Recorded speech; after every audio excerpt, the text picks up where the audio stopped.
relationships, that's the focus right now on Wake Up Nigeria. We have Sola Agudah in the studio with us. She is a family life coach and counselor, an author, a social entrepreneur as well. She's focused on building communities to bring about personal and societal transformation. She is the co-founder and CEO of the Agudah Institute, that's TAI, whose vision is to transform individuals, build healthy families, shape culture, and transform nations through trainings, resources, counseling, coaching, and of course, the media. Today, we discuss the impact of personality differences in marriages. It's such a pleasure to have you here with us. How are you doing? I'm well. Thank you for inviting me. Thank you, and so do you. Thank you very much. Okay, so personality differences in any relationship is already a big deal on its own. Then you now talk about marriage, where people are like together. You see yourself morning, evening. Please, let's talk about let's break every possible table this morning. So tell me about it. Okay, so I think maybe I stumbled into this when I got married, and you know I was so sure that my husband was crazy. He was so sure I was crazy. So we were like, both of us are really crazy. And I said to him, let's do a personality test, and he said no. You know, said no. Why? I don't need to do a personality test. I'm all personalities. I'm everything, you know. He said Jesus was all personalities. I said, okay, I hear you, but let's do it. So finally, we're able to do a personality test. And it was such an aha moment when we finally realized that we're not crazy. We're just different, and that's okay. And so, you know, there are four, like, let's say, major personalities. So we all know the choleric, and it's like the lion personalities. Go for it, go get us. They don't suffer fools gladly, they just go for it, right? We have the otters, the sanguines, the life of the party, everything is fine, everything is good. You have the quieter ones, the golden retrievers, which is like the phlegmatic, which is let's take things easy. Non-confrontational, we're not fighting. And then you have the beavers, who are very perfectionist. This is how it should be done. You shift it one way, we have a problem. I want direct and I want specific facts. So most of the time, how extroverted personality would marry someone from the introverted personality, and then the clashes begin to happen because the lion will come, the strong person will say, I don't do that. That's how it's going to occur. Don't do that. Why did you do that? Didn't you see it? And then the other person who's milder is like sensitive. How can you talk to me like that? Exactly. Why did you? And that person's like, what did I say? I just gave you feedback. Or the other person is, let's talk about it. No, I can't talk about it. Let's have a conversation. No, I don't want to. Why are you mentioning my name? I don't understand. I feel attacked.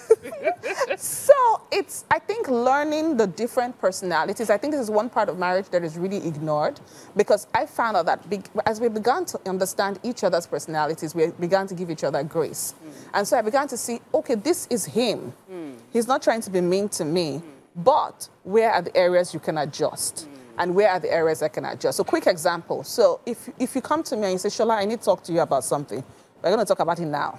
Because I don't like suspense. I don't want to be dreaming about what you're going to be telling me. Sounds familiar. I don't want to. Yeah. And I don't want to. But if you come to my husband, but if you go to my husband and say, I want to speak to you about something now, first of all, you guys know that if you tell a man, let's talk, that's already danger sign. Then you now go to a golden retriever man and say to him, he's thinking, I can't talk now. I need to process.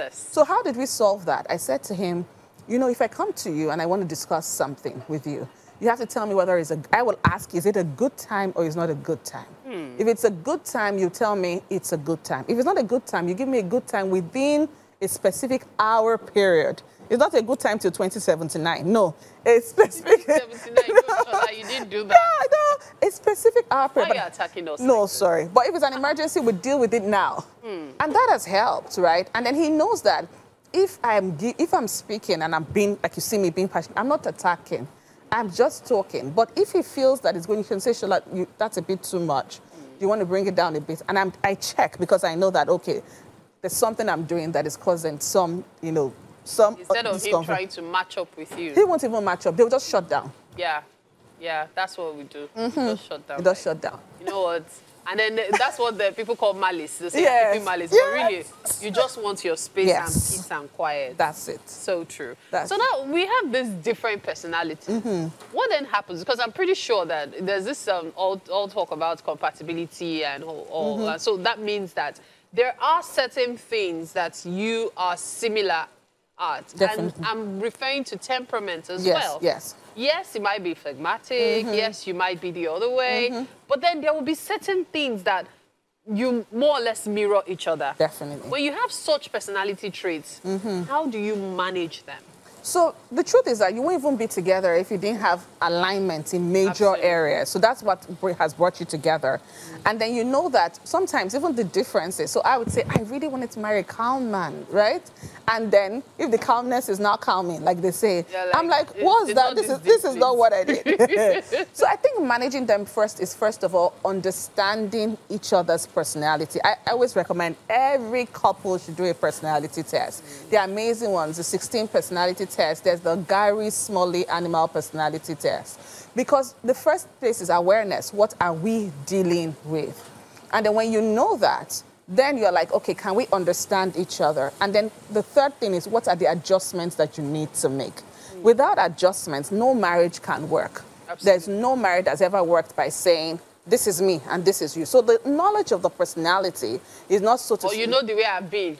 Oh, this is how I've always been. I've always no, been. no. No, please, I I cannot change can't. that. Exactly. You married me the way I am. Exactly. So the purpose of that is self-awareness and self-adjustment. Absolutely. So there's some things that will never change, and we have to own that. Do you get? But there's some things that need to change because they are affecting your partner negatively. And I find out that as you make those changes, you become a better individual. In fact, a happier one. A happier one. And one of the things my husband says is that if you do marriage right, then you learn to deal with other people better. Yes. Because you are more tolerant, more gracious, you know when to extend grace, as opposed to just stuck in your ways and not wanting to change. So I would say be aware. That's one. Look for areas of adjustment. You know, that's two. And then acceptance. You have to accept that person. That person, I always say that person is not you. If it was you, you wouldn't have married that person. So acceptance, self-awareness, self-adjustment. So for me, the highlight is the self-adjustment. Yes, there's the awareness, there's the acceptance, but self-adjustment because, and it's both ways. Yes, because both when you ways. expect the other person to keep aligning, there will come a time when the person will be like, you know what? I'm not aligning anymore. It's either this way or the highway. But really, thank you so much for your time. Thank you for having me. It's been an interesting conversation, Sola Agudah. Thank you so much. Thank you for having me. All right, so we're not just going to let you go like that. Okay. You've done a lot of talking, so you need breakfast. And you know, the interesting thing is where you're sitting, you are looking directly at the kitchen and you're saying to yourself, so this will not invite me to don't worry, we will invite you. So we're going to head straight to the kitchen right now for breakfast with Sola Agudah.